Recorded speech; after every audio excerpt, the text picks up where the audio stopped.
Me alegra saludarles y darles de nuevo la bienvenida a este canal Aprendiendo de Jesús. Que sea siempre nuestro deseo seguir su ejemplo e implorar que su Santo Espíritu sea sobre todo su pueblo, para que así podamos entender y poner en práctica su santa palabra. Les invito ahora a escuchar las notas de la hermana Elena de White para la lección número 10. Sábado 30 de mayo. La Biblia como historia. En los concilios del cielo se resolvió dar a la humanidad una ejemplificación viviente de la ley. Habiendo decidido hacer este gran sacrificio, Dios no dejó nada a oscuras, nada indefinido con respecto a la salvación de la raza humana. Él dio a la humanidad una norma para formar el carácter. Con voz audible y gran majestuosidad pronunció su ley desde el Sinaí. El Señor tenía un amor tan grande por el mundo que dio a su Hijo unigénito para que todo aquel que en Él cree no se pierda, mas tenga vida eterna. Juan 3:16.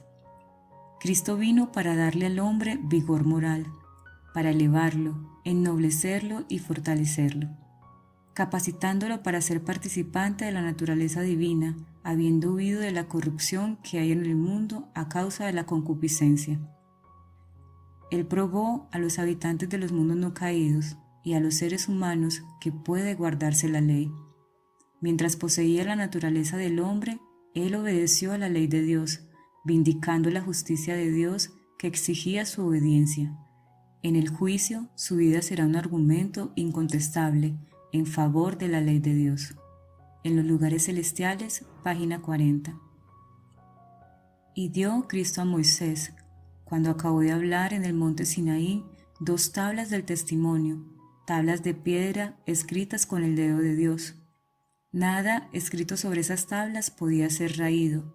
El precioso registro de la ley fue colocado en el arca del testamento y está todavía allí, oculto y a salvo de la familia humana. Pero en el tiempo señalado por Dios, Él sacará esas tablas de piedra para que sean un testimonio ante todo el mundo contra la desobediencia de sus mandamientos y contra el culto idolátrico de un día de reposo falsificado. Hay abundantes evidencias de la inmutabilidad de la ley de Dios. Fue escrita con el dedo de Dios para no ser nunca borrada, para no ser nunca destruida. Las tablas de piedra están ocultas por Dios para ser presentadas en el gran día del juicio, tal como Él las escribió. Comentarios de Elena G. de White en Comentario Bíblico Adventista del Séptimo Día, tomo 1, página 1123. Miremos hoy al mundo en abierta rebelión contra Dios. Esta es en verdad una generación rebelde, llena de ingratitud, formalismo, falsedad, orgullo y apostasía. Los hombres descuidan la Biblia y odian la verdad. Jesús ve su ley rechazada, su amor despreciado, sus embajadores tratados con indiferencia. Él habló por sus misericordias, pero éstas no han sido reconocidas. Él dirigió advertencias, pero éstas no han sido escuchadas. Los atrios del templo del alma humana han sido trocados en lugares de tráfico profano. El egoísmo, la envidia, el orgullo y la malicia son las cosas que se cultivan. Los que creen esa palabra tal como se expresa son ridiculizados. Existe un desprecio cada vez mayor por la ley y el orden, y se debe directamente a una violación de las órdenes de Jehová. Jehová grabó sus 10 mandamientos en tablas de piedra, a fin de que todos los habitantes de la tierra pudiesen comprender su carácter eterno e inmutable. Exaltada Jesús, página 135. Domingo 31 de mayo. David, Salomón y la monarquía. Durante los reinados de David y Salomón, Israel llegó al apogeo de su grandeza. Se cumplió la promesa dada a Abraham y repetida por medio de Moisés. Porque si guardareis cuidadosamente todos estos mandamientos que yo os prescribo para que los cumpláis, y si amareis a Jehová vuestro Dios, andando en todos sus caminos y siguiéndole a Él, Jehová también echará de delante de vosotros a todas estas naciones y desposeeréis naciones grandes y más poderosas que vosotros. Todo lugar que pisare la planta de vuestro pie será vuestro, desde el desierto hasta el Líbano, desde el río Éufrates hasta el mar occidental será vuestro territorio. Nadie se sostendrá delante de vosotros. Deuteronomio 11, 22 al 25. La educación, página 48. Por las escrituras del Antiguo Testamento, Pablo mostró que de acuerdo con las profecías y la expectación universal de los judíos, el Mesías iba a ser del linaje de Abraham y de David. Entonces trazó la descendencia de Jesús desde el patriarca Abraham a través del real salmista. Leyó el testimonio de los profetas en cuanto al carácter y la obra del Mesías prometido, y su recepción y trato en la tierra. Luego demostró que todas estas predicciones se habían cumplido en la vida, el ministerio y la muerte de Jesús de Nazaret. Los Hechos de los Apóstoles, página 201. Grande había sido la caída de David, y profundo fue su arrepentimiento, ardiente su amor y enérgica su fe. Mucho le había sido perdonado, y por consiguiente, él amaba mucho.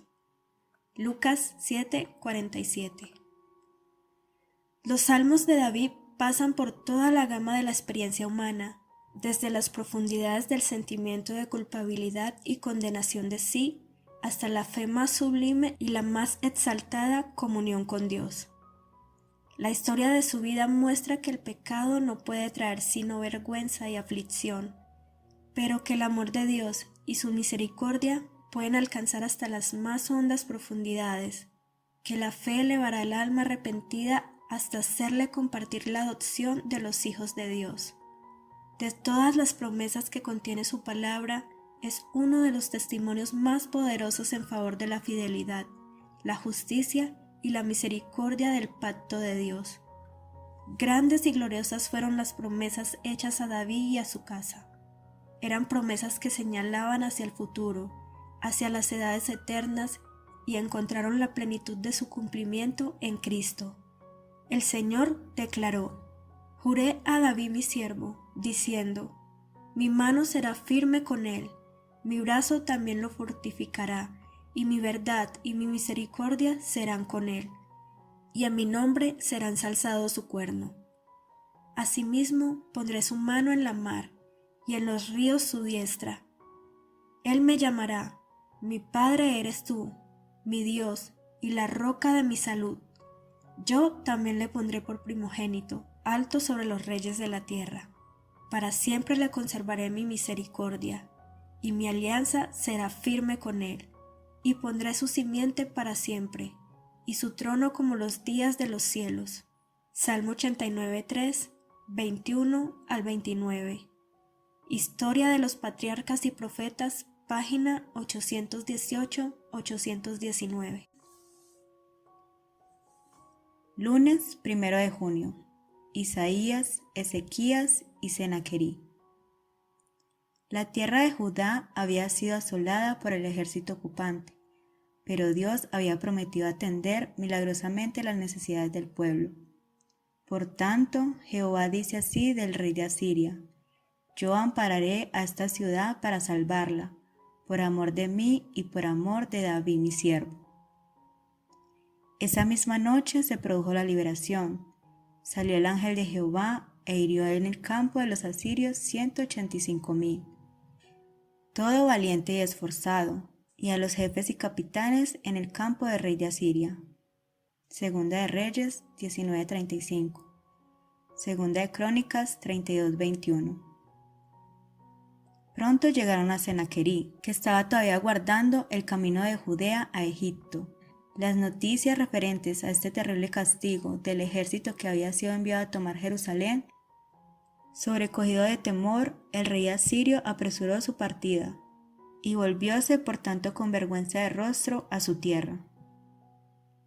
Pero no iba a reinar mucho más tiempo. De acuerdo con la profecía que había sido pronunciada acerca de su fin repentino, fue asesinado por los de su propia casa. El Dios de los hebreos había prevalecido contra el orgulloso asirio. El honor de Jehová había quedado vindicado en ojos de las naciones circundantes. En Jerusalén el corazón del pueblo se llenó de santo gozo. Sus fervorosas súplicas por liberación habían sido acompañadas de la confesión de sus pecados y de muchas lágrimas. En su gran necesidad habían confiado plenamente en el poder de Dios para salvarlos, y Él no los había abandonado. Repercutieron entonces en los atrios del templo cantos de solemne alabanza. Profetas y Reyes, página 266-267. No es la voluntad de Dios que su pueblo esté abrumado por el peso de la congoja, pero tampoco nos engaña. No nos dice, no temáis, no hay peligros en vuestro camino. Él sabe que hay pruebas y peligros, y nos trata con franqueza. No se propone a sacar su pueblo de en medio de este mundo de pecado y maldad, pero le ofrece un refugio que nunca falla. Su oración por sus discípulos fue: no ruego que los quites del mundo, sino que los guardes del mal. En el mundo, dice, tendréis tribulación, pero tened buen ánimo. Yo he vencido al mundo. Juan 17:15 y 16:33. El camino a Cristo, páginas 122-123. A menudo la vida cristiana está acosada de peligros y se hace difícil cumplir el deber. La imaginación concibe la ruina inminente delante y la esclavitud o la muerte detrás.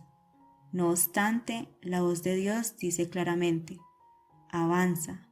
Debemos obedecer este mandato, aunque nuestros ojos no puedan penetrar las tinieblas y aunque sintamos las olas frías a nuestros pies.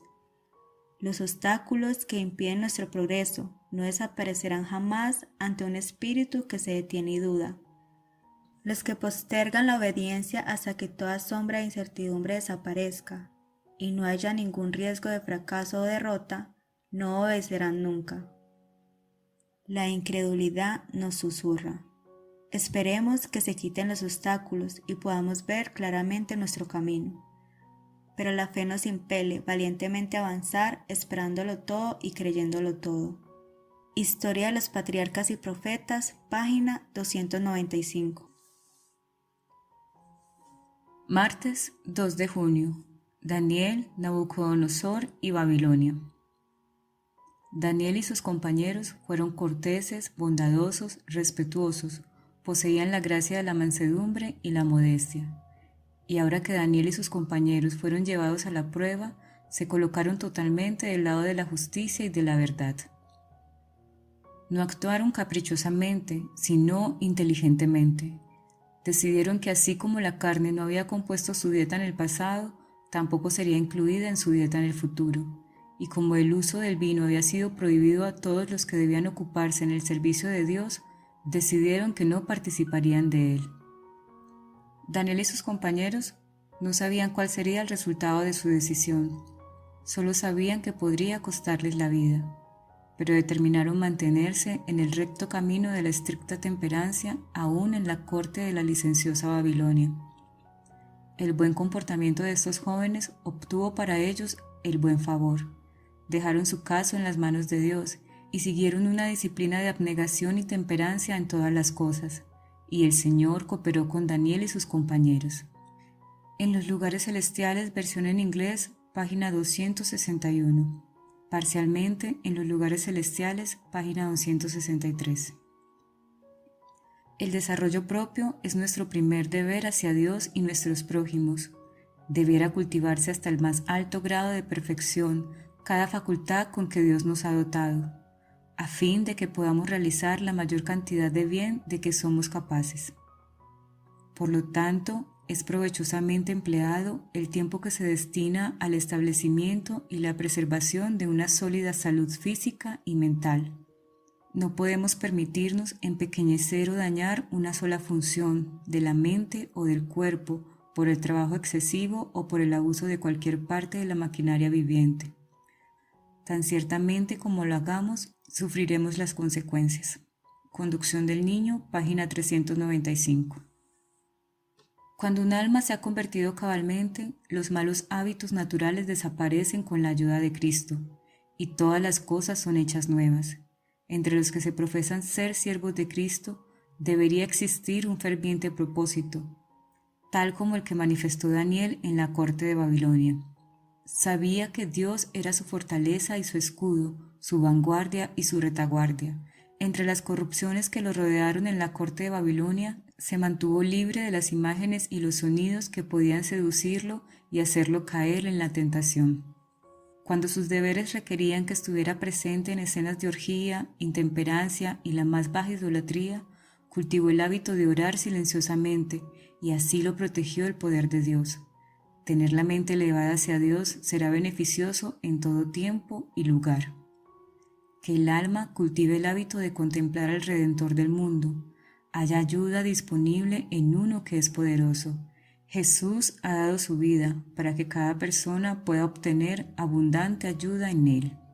A fin de conocerle, versión en inglés, página 247. Parcialmente en A fin de conocerle, página 246. Miércoles 3 de junio. El Jesús histórico. La nación judía había sido conservada como testigo de Cristo. Había de nacer de la simiente de Abraham y del linaje de David, y sin embargo, no sabía que su venida se acercaba. En el templo, el sacrificio matutino y el vespertino señalaban diariamente al Cordero de Dios. Sin embargo, ni aún allí se habían hecho los preparativos para recibirle. Los sacerdotes y maestros de la nación no sabían que estaba por acontecer el mayor suceso de los siglos. Como antaño, Ciro fue llamado al trono del Imperio Universal para que libertase a los cautivos de Jehová. Así también Augusto César hubo de cumplir el propósito de Dios de traer a la madre de Jesús a Belén. Ella era del linaje de David, y el hijo de David debía nacer en la ciudad de David. Pero José y María no fueron reconocidos ni honrados en la ciudad de su linaje real.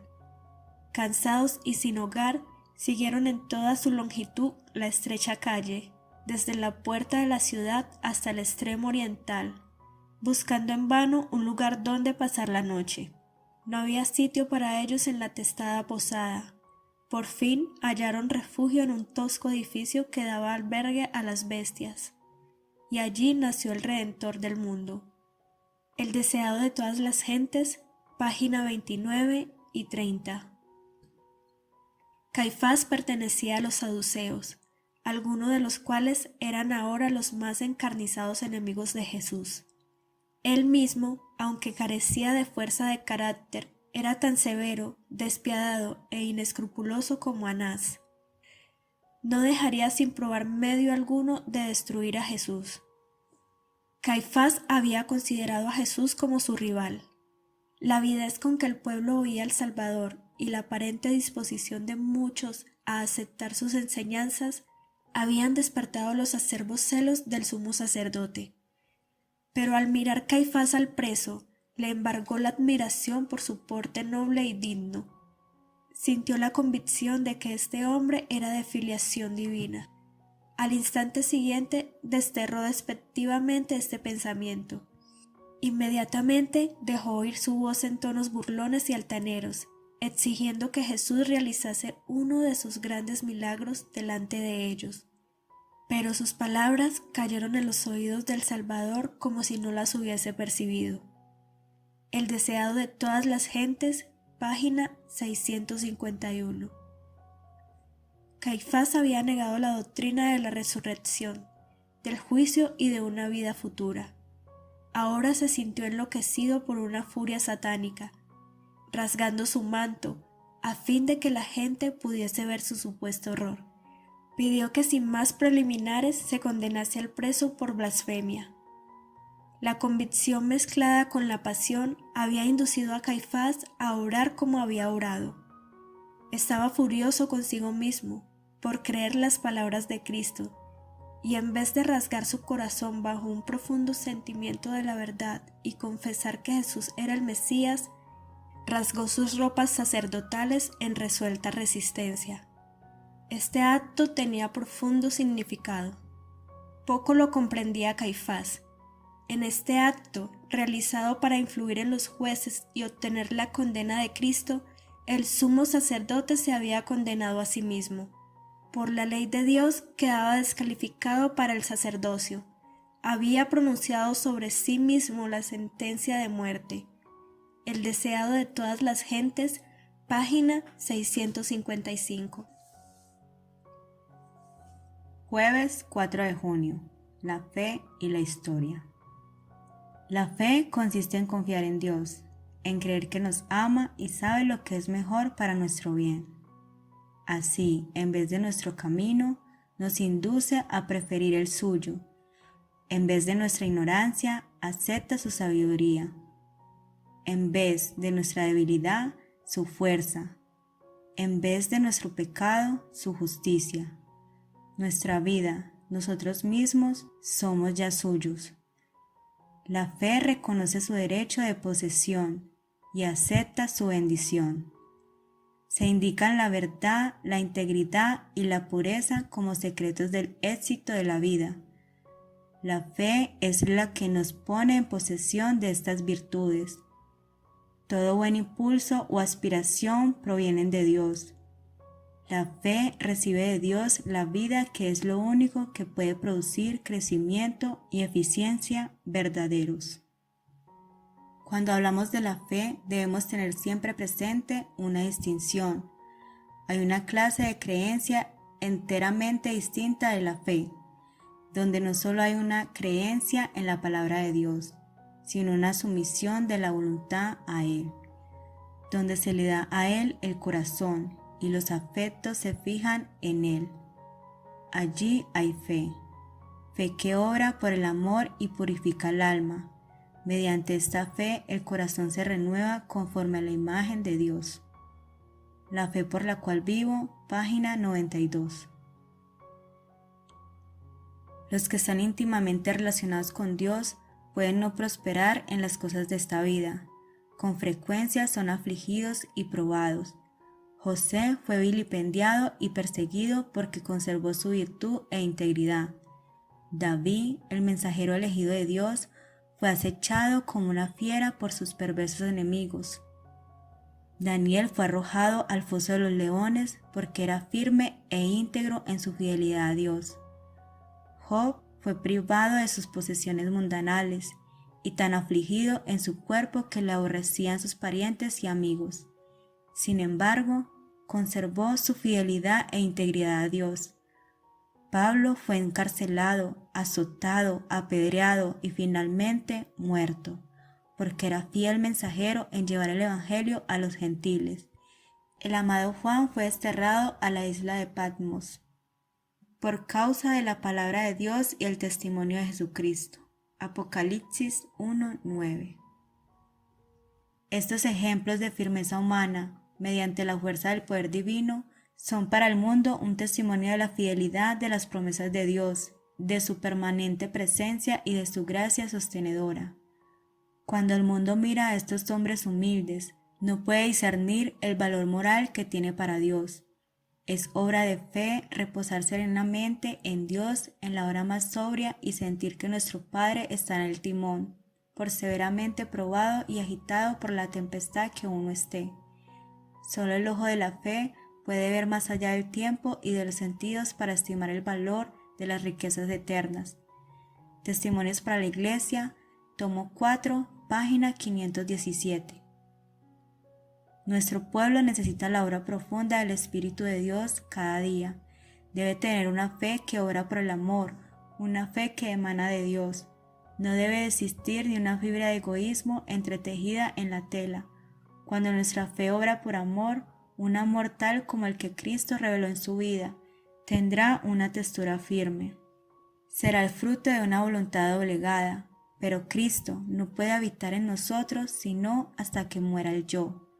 No es sino hasta que muera el yo que podremos poseer una fe que obra por amor y purifica el alma. Dios nos cuida, página 148. Escudriñad las Escrituras, porque a vosotros os parece que en ellas tenéis la vida eterna, y ellas son las que dan testimonio de mí. Juan 5:39. Que nuestro propósito cada día sea aprender más de Jesús, que nuestra oración sea constante, pidiendo humildemente sea puesta en nosotros una fe inquebrantable. Que la bendición del Señor esté siempre con ustedes, donde quiera se encuentren.